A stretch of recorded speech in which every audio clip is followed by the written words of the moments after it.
Hello! Today we're going to learn about instantiable classes in Java. In particular, we're going to look at that creepiest of children's toys, the Jack-in-the-Box. So I want to make an object in Java that I can instantiate and make a lot of creepy Jack-in-the-Boxes. So what do we need to do?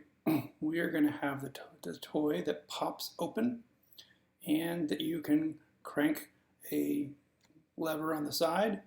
There's going to be two important things that a Jack-in-the-Box can remember. How many times does it take for it to open? And how many times has it currently been cranked? If we can keep track of those two numbers, those are going to be our two fields, and we'll be able to have a nice object that wraps around it and lets people interact with a Jack-in-the-Box using some methods we'll discuss here next. So ultimately, I want to be able to write, hey, here's my type, Jack-in-the-Box, Jack equals a new Jack-in-the-Box, and it has 5 cranks before it opens. Now, somebody's going to interact with it with 3 methods. You're going to be able to ask it a Boolean question, hey, Jack-in-the-Box, are you open or not? It should return true if it is open and the number of cranks is equal to the threshold, and false otherwise. We're going to have a method called crank, which is going to return a string.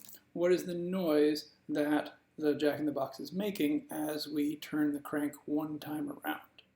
If it is not open after we turn the crank, it's just going to say doobie doobie doo. If it does open on that crank, then it should say boo. And in other cases, it's going to be open, it's no longer activated, it doesn't make any music, or it doesn't scare us. And then the third one, we're going to have a method called close. It will reset the number of cranks to 0 if the toy is open. When the Jack-in-the-Box is opened, you can close it back and start the whole process again. But if it's not open, you can't close it. So let's see what we can do in terms of turning this into Java.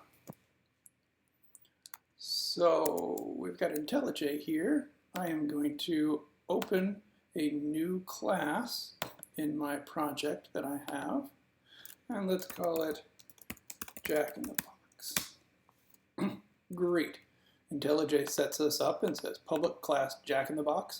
We have our open and closing curly brackets, and we can start writing our code. So the first things we have to do are going to be making those fields, one for the threshold of cranks and the other for the current number.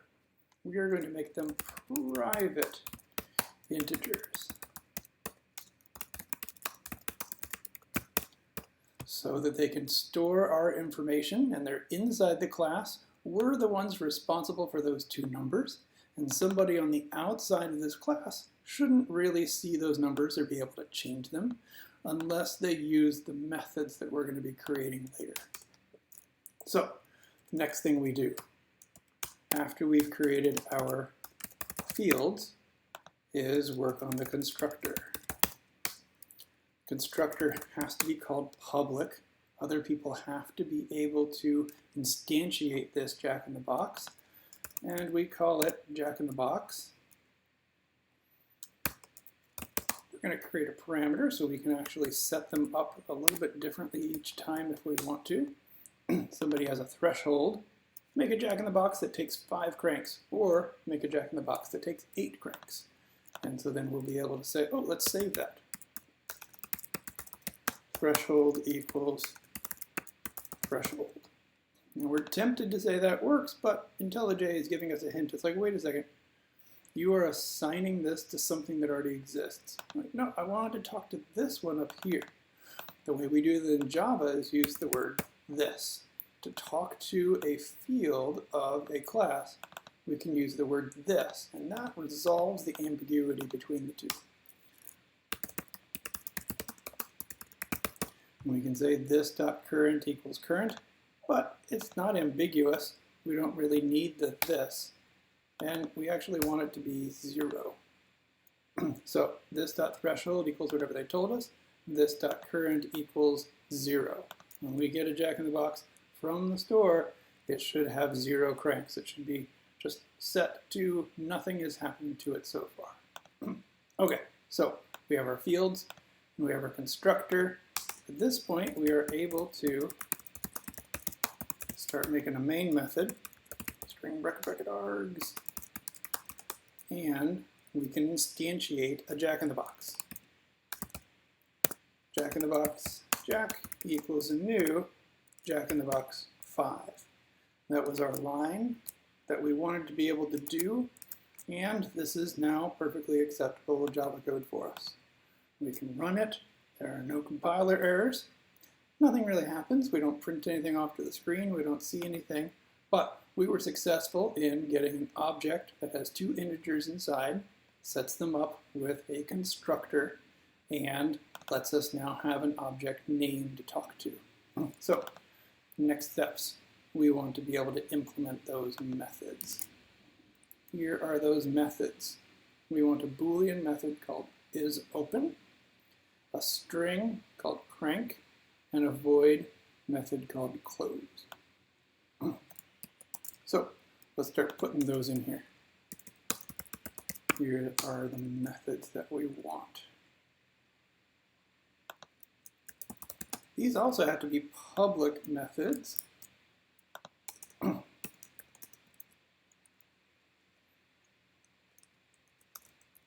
And I'm going to keep a little comment up here to remind me of what I'm doing. Oh, look, thank you, IntelliJ.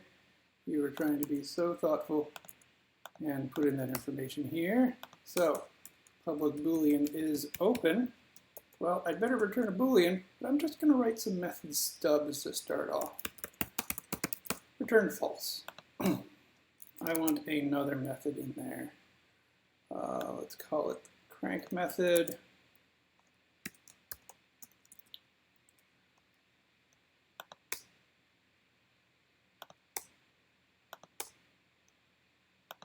And we're going to say public string crank return the empty string. This is my stub method.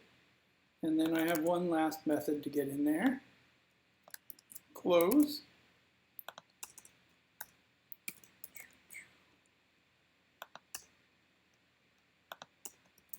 Public void close.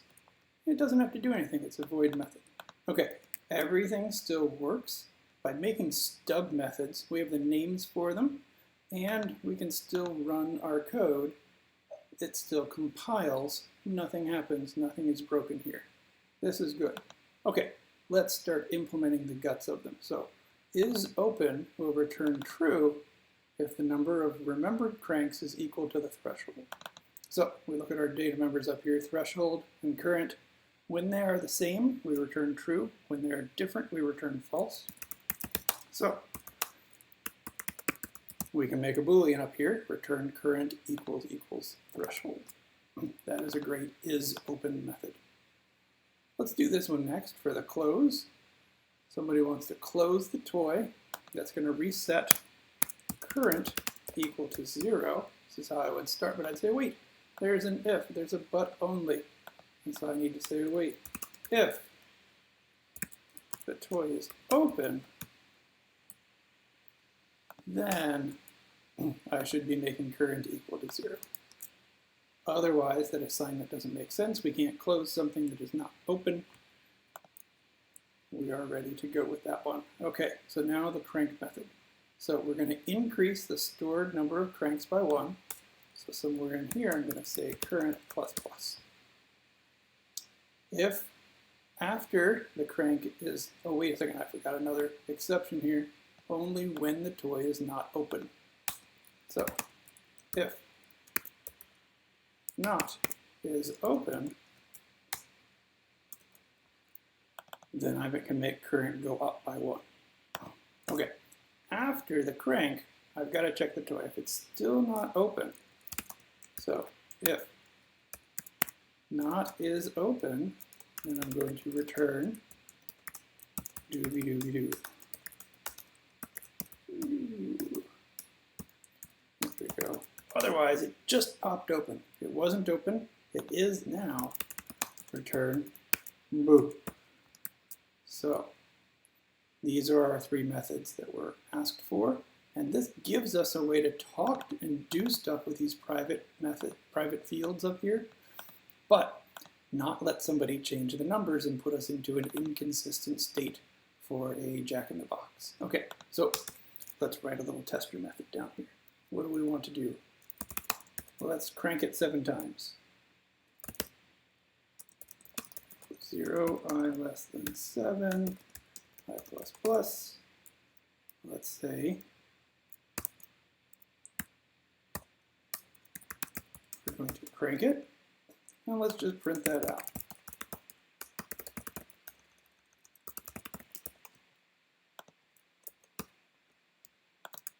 That's a good test for us. So what do we expect to happen? We set threshold to be 5. I'm expecting 4 times to hear doobie-doobie-doo, and then the 5th time to get back the string boo. And then the 6th and the 7th time, it is open, and so it should be doing nothing here for us. Let's see what happens. Run the Jack-in-the-Box. Oh, it went fast. There it goes. Doobie-doobie-doo 4 times, and then boo, it opens up for us. Okay, that tested out 2 of our methods in some ways. Is open and crank, but now I want to be able to close it.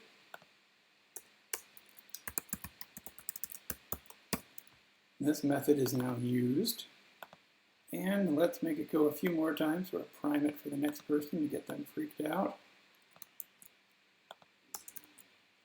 Let's just do it 3 times here. Run things through. And it opens up on us on the 5th, 6th, and 7th, nothing. And then 1, 2, 3 more times of the doobie-doobie-doos. Okay, that gives us an instantiable class.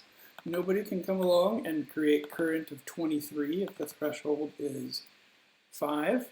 You can't make current bigger than it should be.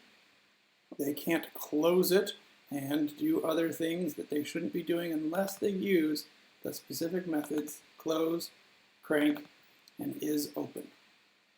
Those are the ways you're able to use this class. And by doing so, you are sort of guaranteeing to somebody else this is how this object is going to work, and you get to use it. I have been implementing it. Separating out implementation and use of an object is going to be even more critical to us as we go forward.